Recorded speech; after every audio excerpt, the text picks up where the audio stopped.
ராமச்சந்திரையா அவரு புதுசா வாங்கின மாட்டு வண்டியை பார்த்து ரொம்பவும் பெருமைப்பட்டுக்கிட்டு இருந்தாரு. வண்டிக்கு புதுசா வண்ணம் பூசி மாட்டுக்கு புதுசா சலங்கை போட்டிருந்தாரு. ஆனா ஒரு சின்ன குடிசையில வாழ்ற அவருடைய தம்பி ரகுவால அண்ணன் மாட்டு வண்டி வாங்கினத பார்த்து சகிக்க முடியல. ரகு அவனுடைய பொண்டாட்டி கிட்ட கோவமா, பாத்தியா லக்ஷ்மி, அண்ணன் எப்படி எல்லாத்தையும் கடகடன்னு வாங்குறாருன்னு. முதல்ல மாடி வீடு, இப்ப புது மாட்டு வண்டி. அந்த வண்டியில கட்டியிருக்கிற மணி சத்தத்தை கேட்கும்போது என் நெஞ்சே வெடிச்சிடும் போல இருக்கு தெரியுமா? ஆமாங்க, நாம இங்க இன்னும் இந்த நிலைமையில இருக்கோம். ஆனா உங்க அண்ணன் என்னமோ நல்ல வசதியா தான் வாழ்றாரு. அதுலயும் அந்த பார்வதி அக்கா உங்க அண்ணி கழுத்து நிறைய நகையை போட்டுக்கிட்டு சுத்துறாங்க. எனக்கு கூட அந்த மாட்டு வண்டியில இருந்து வர மணி சத்தத்தை கேட்கும்போது பத்திக்கிட்டு எரியுது. கடவுள் கூட இருக்கிறவனுக்கு தான் கொடுப்பான் போல. அவங்க பையன் பட்டணத்துல சம்பாதிச்சு கொடுக்கறத வச்சுக்கிட்டு இங்க ஜாலியா இருக்காங்க. அவங்க என்ன நமக்கு உதவி செய்யறாங்களா? எல்லாம் அவங்களுக்கு தான் வேணும்னு நினைக்கிறாங்க. நம்மள எப்பவுமே கொஞ்சம் மட்டம் தட்டி கீழே வச்சுதான் பாக்குறாங்க. முந்தா நேத்து கிணத்தடியில அக்கா அவங்க புள்ளிய பத்தி பெருமையா பேசிக்கிட்டு இருந்தாங்க.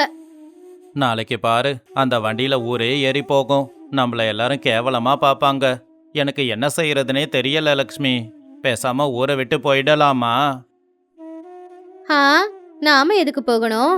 அவங்க வீட்டோட நிழலு நம்ம வீட்டு வாசல்ல வந்து விழும்போதே எனக்கு வயிறெல்லாம் எரியுது. ஏன் அவங்க வீட்ல எரியற விளக்கும் என்னை பார்த்து சிரிக்கிற மாதிரி தான் இருக்கு. அப்பதான் ராமச்சந்திரையா தம்பிய பாத்துட்டு போறதுக்காக வந்தாரு. டே ரகு, புது மாட்டு வண்டி வந்திருக்குல்ல. நாளையில இருந்து பண்ணையில வேலை சீக்கிரம் முடிஞ்சிடும். நாளைக்கு நீயும் வந்து பண்ணையில என் கூட சேர்ந்து வேலை பாரு. நாம 2 பேரும் சேர்ந்து வண்டியில போலாம். ரகு மூஞ்சி திருப்பிக்கிட்டு கிண்டலா, எனக்கு எதுக்கு அந்த வேலை? உங்ககிட்ட தெம்பு இருக்கு, நீங்க வாங்குறீங்க. உங்களுக்கு பிடிச்ச மாதிரி இருங்க. அந்த வண்டியில உங்க கூட உக்காந்து வர்றதுக்கு எனக்கு அருகதை இருக்கா என்ன?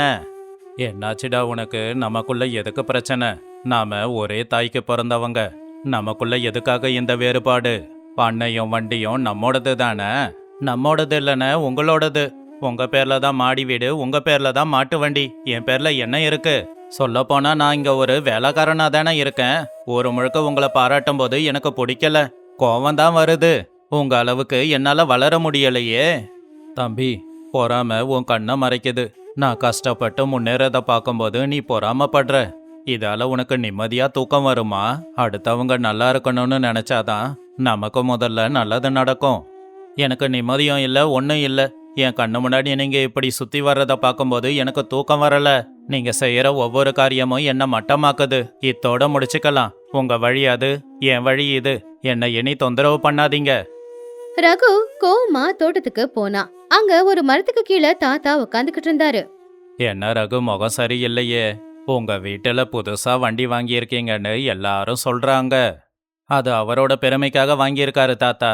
அந்த வண்டி சத்தத்தை கேட்டாலே எனக்கு பிடிக்கல. அதை பார்க்கும்போது நான் வளராம இப்படியே இருக்கேன்னு எனக்கு ரொம்ப கஷ்டமா இருக்கு. ரகு, இத கேளு. ஒரு காட்டுல 2 மரம் பக்கத்து பக்கத்துல இருந்துச்சு. ஒன்னுத்துல பூ பூத்துச்சு. 2வது மரம் மரத்தை பார்த்து பொறாமப்பட்டதால மரத்துக்கு எந்த பாதிப்பும் வரல. ஆனா 2வது மரம் தான் உள்ளுக்குள்ள காஞ்சி காஞ்சி முதல்ல எரிஞ்சு போச்சு. காஞ்ச மரம் தான் முதல்ல எரியும். பொறாமப்படுறவங்களுக்கும் இதுதான் கதி. ஆனா தாத்தா, எல்லாரும் அவரை தானே பாராட்டுறாங்க. நானும் தானே கஷ்டப்படுறேன். என் உழைப்புக்கு எந்த மதிப்பும் இல்லாதப்போ எனக்கு கஷ்டமா தானே இருக்கும். மரியாதைங்கிறது கேட்டு வாங்குறதாலலாம் கிடைக்காது. அவரு உங்க அண்ணன். அவரு நல்லா இருந்தா உனக்கு துணையா இருப்பாரு. அவரோட வெற்றிய உன்னோட வெற்றியா நினைச்சுக்கோ. அவரை பார்த்து அழுவுறதால உனக்கு பைசா பிரயோஜனம் இல்ல.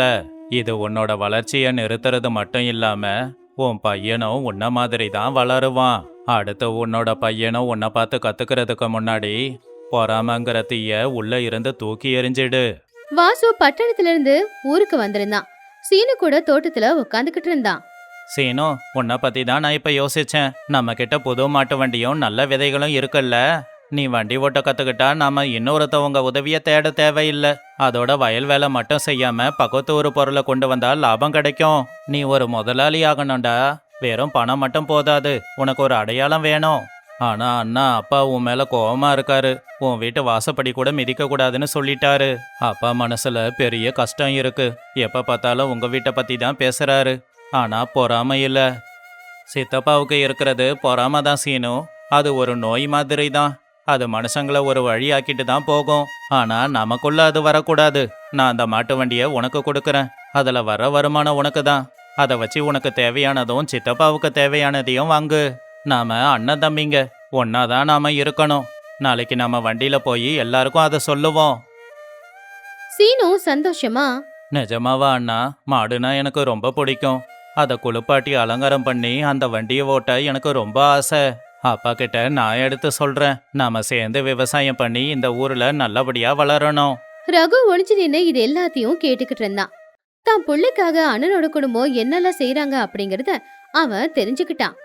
அவன் தப்ப தெரிஞ்சுக்கிட்டு மெதுவா அவங்க அண்ணன் கிட்ட போய் அவன் மன்னிப்பும் கேட்டான். அண்ணா, என்ன மன்னிச்சிடுங்க. உங்க முன்னேற்றத்தை பார்த்து நான் இத்தனை நாளா பொறாமப்பட்டேன்.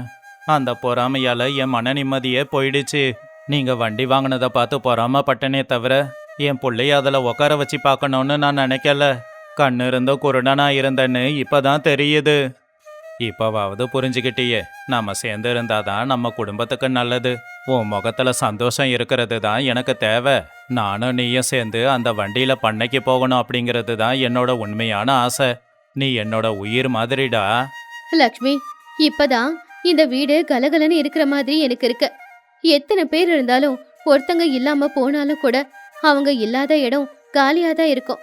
அதை நிரப்ப யாராலையுமே முடியாது. ஆமாக்கா, ஒருத்தங்க நல்லா இருக்காங்கன்னா அவங்கள பார்த்து பொறாமப்படுறது எவ்வளவு பெரிய தப்புன்னு இன்னைக்கு நான் புரிஞ்சுக்கிட்டேக்கா. இனிமே இந்த பொறாம குணம் எங்க 2 பேருக்கிட்டயுமே இருக்காது. கூடி வாழ்ந்தா கோடி நன்மைங்கிறது உண்மைதான்க்கா. அண்ணா, நாளையிலிருந்து உங்களை உட்கார வச்சு நானே அந்த வண்டியை ஓட்டிக்கிட்டு போறேன். இப்ப அந்த வண்டி சத்தம் எனக்கு சங்கீதமா கேக்குது. நாம 2 பேரும் சேர்ந்தே இனி பண்ணைக்கு போகலாம். ஊரே நம்மள பார்த்து பெருமைப்படணும்.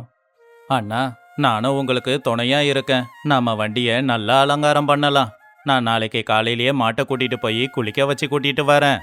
இப்படித்தான் இருக்கணும். அடுத்தவங்க வளர்ச்சியை பார்த்து சந்தோஷப்படணும்.